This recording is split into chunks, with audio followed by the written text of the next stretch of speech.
I'm undecided, but I think that this is where I'm going to trap. This is Treswell Wood. I normally trap just up there, further up the Rye, but I've come down a little bit to where there's a little bit more cover of the trees. There's some mature oaks just at the back of camera, and I'm hoping that all the vegetation, even if it is leafless, will keep that temperature up, maybe by just the odd degree. It is a clear sky. It is forecasted to become cloudy, and rain is forecasted later on, but that's mainly going to be in areas of the UK north and west of here, so I should be fine, at least while I'm here. So as darkness is descending, it's time we got set up.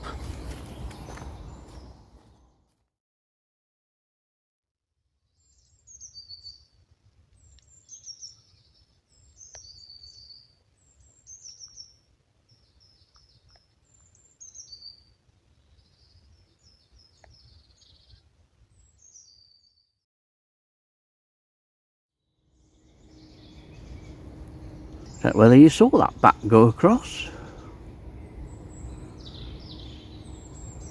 Always nice, the sound of a woodland going to sleep at the end of a day. First quarter moon high in the sky, and a hint of blue sky.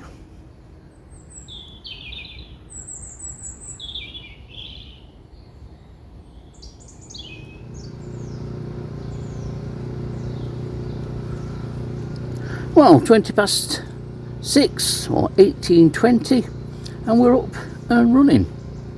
And the start times for these trapping sessions are now just going to get progressively later and later and later. The nights are very quickly drawing out now, and we're heading towards spring. About another 2 weeks or so to go before the official first day of astronomical spring.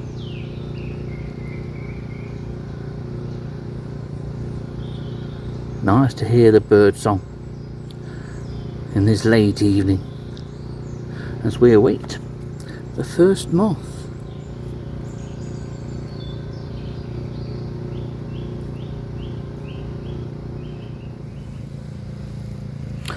Well, it's a quiet old start to the trapping session at the moment, but I'm sure the moths will come in. But I do have 2 of these in.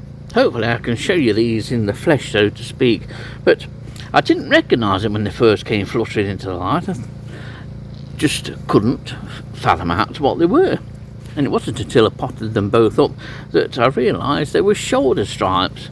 Just a moth that I should expect this time of year, but for some reason I just hadn't given it much thought. 2 beautifully marked moths. They're one of our most attractively marked early spring moths, I always think. And 2 that came in instantly. One is still knocking about and one's in this pot. But otherwise, it's very quiet at the moment. But the sky is clear, or largely clear, and while the temperature has just gone down a degree now, it's now 11 centigrade, so we're still alright, and we're going to be alright all the time while I'm here. But hopefully we'll get more moths come in. But in the meantime, 2 shoulder stripes are a very nice start. Now here's a moth which I didn't actually see come in, and it must have just dropped in because this is a twin spotted quaker. Generally the forewings, the ground coloration is anything from a greyish coloration in this instance through to a light sandy brown.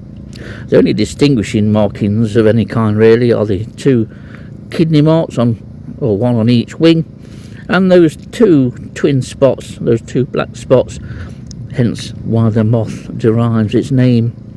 So our second species of the evening, but moths are starting to drop in now. So that's twin spotted quaker. Well, as many of you will know, this is a pale brindled beauty. It's the first one which has come in this evening. I do anticipate quite a few of these, and it's nice to get the chance to have a closer look at one of these, with not so many moths being elsewhere around the light. There is a march moth in, and a Tortricodes alternella too. But pale brindle beauty, you can expect this in your garden. I've had it several times in my garden. One of the few moths that I'll get if I was to trap in the garden at this time of year. But if you come into woodland, deciduous woodland, chances are you'll get a lot of these. So pale brindle beauty, our third species. Well, this is one of the shoulder stripes that I mentioned. Absolutely beautiful. This looks quite a nice form. They are quite variable, these moths, and although it's generally a common moth and would turn up on most trapping sessions this time of year in deciduous woodland, you don't get them in numbers. But it's a beautiful moth, almost bronzy reflection to the forewings. The hind wings, you can get a glimpse of there, are just a sort of mucky grey, but a beautiful moth. And this is the second of the two. The other one is still in the pot, so I can release that now, knowing that I've got at least a bit of footage of one of the two that's in. But a lovely early spring moth. Now you can see the variation, and the one on the right may be coming home. In fact, they both may well be coming home to be photographed and then released back here again tomorrow in the light of day. You can really see now why this moth gets that sort of shoulder stripe name. But the one on the right, that whitish or creamish white band, is quite extreme in the specimens that I've seen, or at least I can remember. But it's nice to get a chance to see the two together side by side. Beautiful moths, absolutely beautiful. So that's two shoulder stripes for the price of one, you could say. Well, more moths are steadily starting to come in now. At the moment, it's mostly pale brindle beauties. We've got, I think, 5 now around the light. And as they were at Gamston Wood the other week, as we look at the sheet here, they are landing either on the sheet as another one comes in, and that's followed by what looks to be a march moth going on size. But they're congregating between the light and the car. But nice to see a number of moths coming in. It's one good thing about trapping this time of year. You're going to get moths, and decent numbers of moths.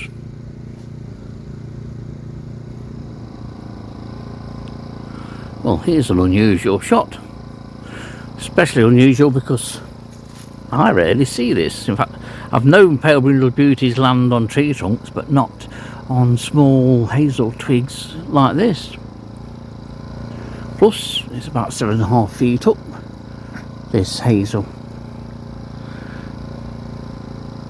Gives a rather different picture, doesn't it?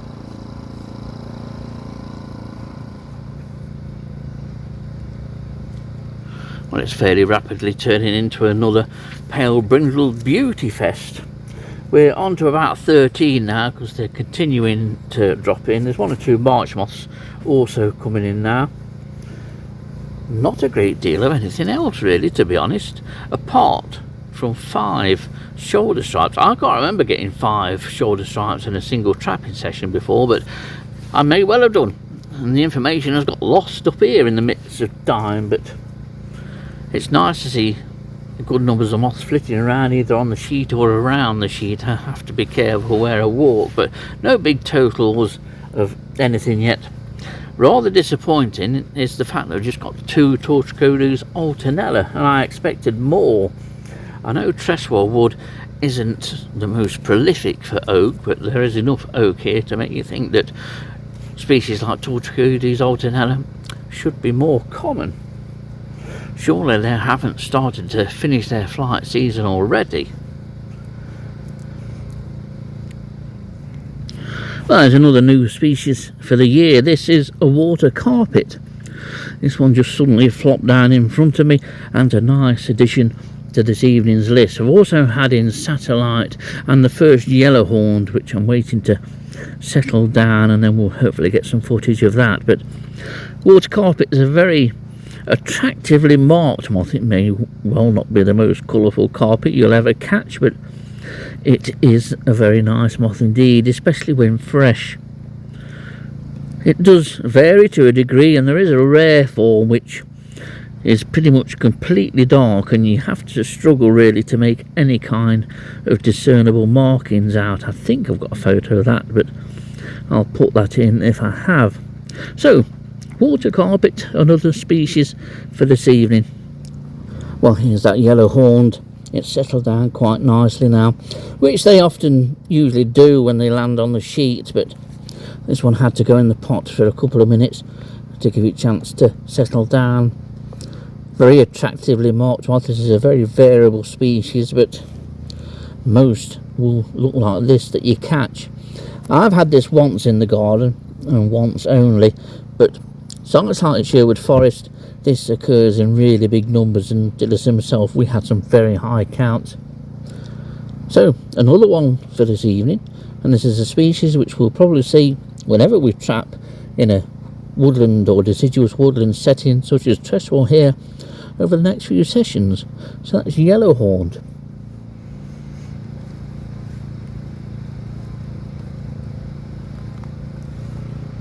So right, I'm just having a look at what's come in. We're approaching the 2-hour mark. It's been a steady sort of session, nothing exciting to write home about, but I thought I'd just go through what species have come in and how many we've got of each. 6 shoulder stripe. We're now currently on 18 pale brindled beauties, but they appear to have stopped coming in actually in this last half hour.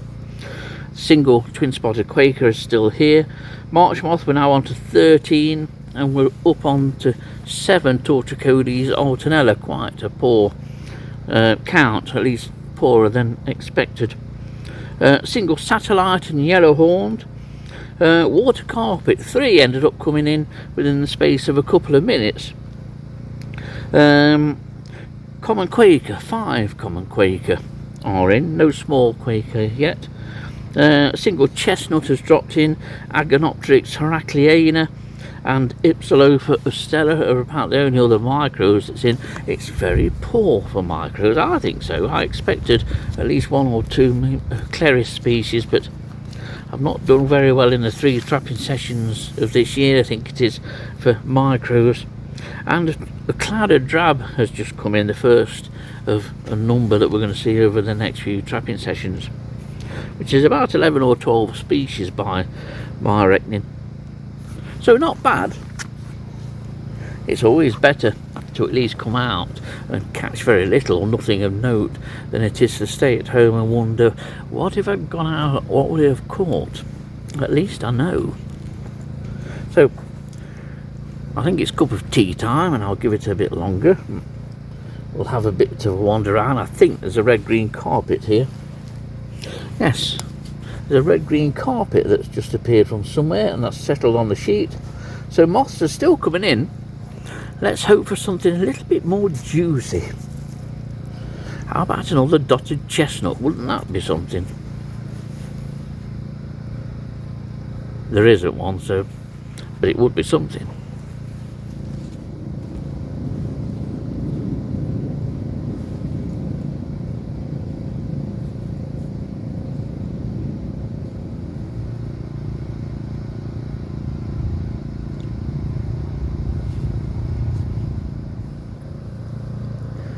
Now, many of you will have caught March moths over the years, and unless they're photographed in really good light, they don't always appear to be the most attractive of moths. And indeed, overall, they're a mixture of sort of light greys and light browns. There doesn't appear to be that much going for them. The wing shape and the resting posture makes for relatively easy identification. But occasionally you can get some specimens which are well marked, and say photographed in good light, it shows that March moth can be an attractive species. And you're going to catch quite a number of March moth. If you're trapping in deciduous woodland, or maybe even in your gardens, you'll get a decent number of this moth.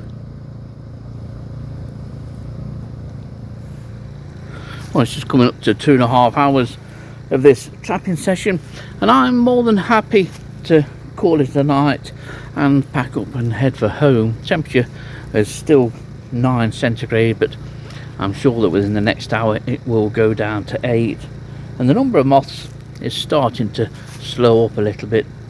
There's plenty more time for moth trapping on another night. It's been a decent session, nothing rare or exceptional, but whenever you go trapping moths, you don't go expecting the rare or the exceptional.